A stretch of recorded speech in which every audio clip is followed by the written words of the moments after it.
நிறைவாழ்வு AG சபை வழங்கும் morning மன்னாவிற்கு உங்களை அன்போடு வரவேற்கிறோம்.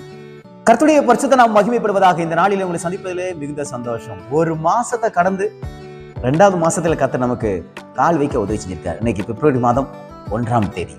இந்த நாளிலே நம்ம நிறைய தீர்மானங்களை எடுத்திருப்போம். இந்த வருஷ ஆரம்பத்துல ஜனவரி 1ஆம் தேதி நிறைய தீர்மானம் எடுத்திருப்போம். ஆனா ஜனவரி 31 முடிஞ்ச வரைக்கும் அந்த தீர்மானங்கள்லாம் தோற்று போயிருக்கும். ஆனாலும் அந்த தீர்மானத்தை எடுக்கிறத விடாதீங்க. தொடர்ந்து நீங்க அதுக்காக முயற்சி செய்யுங்க. இந்த மாதத்துல நம்ம என்ன தீர்மானம் எடுக்க போகிறோம் தெரியுமா? மத்தேயு சுவிசேஷம் 12ஆம் அதிகாரம் 36வது வார்த்தையை நான் வாசிக்கிறேன் பாருங்கள். மனுஷர் பேசும் வீணான வார்த்தைகள் யாவையும் குறித்து நியாய தீர்ப்பு நாளிலே கணக்கு ஒப்புவிக்க வேண்டும் என்று ஆண்டவராய் இயேசு கிறிஸ்து தம்முடைய வாய்களை திறந்து சொன்ன வார்த்தை. நம்ம நிறைய நேரம் வாயில வந்ததெல்லாம் பேசிடுறோம்ல. ஆமா, நானும் அதைத்தான். சில நேரத்துல வாயில வந்ததெல்லாம் பேசிடுறோம். ஆனா வேதம் சொல்லுது அப்படி பேசக்கூடாது. நானும் தீர்மானம் எடுக்க அவங்க கூட சேர்ந்து நம்ம வீணான வார்த்தைகளை நம்ம பேசிடக்கூடாது. நம்ம யாரையாவது தப்பாவோ அல்லது கெட்ட வார்த்தையோ அல்லது பொய்யான வார்த்தையோ எந்த வார்த்தையும் நம்ம வாயிலிருந்து புறப்படக்கூடாது. ஏன் தெரியுமா? நம்ம எதனாலும் பேசிட்டா சொல்லுவாங்கல்ல, ஒரு அடி அடிச்சா கூட மன்னிச்சிடலாம், ஆனா ஒரு வார்த்தையை என்னால மன்னிக்க முடியாது. ஒரு திருக்குறள் வேற சொல்லுவாங்க, நாவினால் சுட்ட புண் உள்ளாரும் மாறாதே, தீயினால் சுட்ட புண் உள்ளாரும் மாறாதே, நாவினால் சுட்ட வடு. அப்போ தீயினால சுட்ட புண்ணு கூட ஆறிடும், ஆனா நாவினால சுட்ட புண் ஆறாது.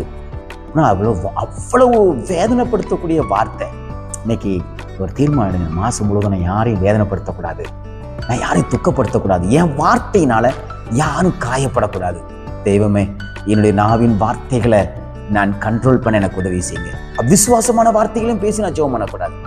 வேதத்துல அவிசுவாசமான வார்த்தைகளை பேசக்கூடாது என்று வேதம் சொல்லுகிறது. சபைக்குள்ள அவிசுவாசமான வார்த்தைகளை பேசக்கூடாது, குடும்பத்துக்குள்ள அவிசுவாசமான வார்த்தைகளை பேசக்கூடாது, ஜெபம் பண்ணிட்டு அவிசுவாசமான வார்த்தைகளை சொல்லக்கூடாது. நம்முடைய நாவை குறித்து தேவன் நமக்கு ஒரு இந்த மாதத்திலே ஒரு நல்ல ஒரு தெளிவை கொடுப்பாராக. வீணான வார்த்தை பேசாதீங்க. யாரையாவது பத்தி ஒருத்தங்கிட்ட பேசுறது, இவங்களை பத்தி அவங்ககிட்ட பேசுறது, அவங்கள பத்தி இவங்க கிட்ட பேசுறது, நோ இனி நான் பேச மாட்டேன். புரிஞ்சுக்கங்க, நம்ம பேசுற வீணான வார்த்தைகள் அது நியாயத்தீர்ப்பு நேரம் கொண்டு போகும்.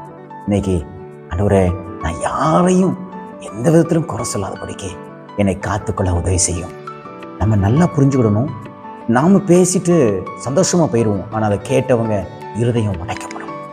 இந்த மாதத்துல யாருடைய இருதயத்தையும் நம்ம காயப்படுத்த வேண்டாம், யாருடைய குடும்பத்தையும் நம்ம காயப்படுத்த வேண்டாம்.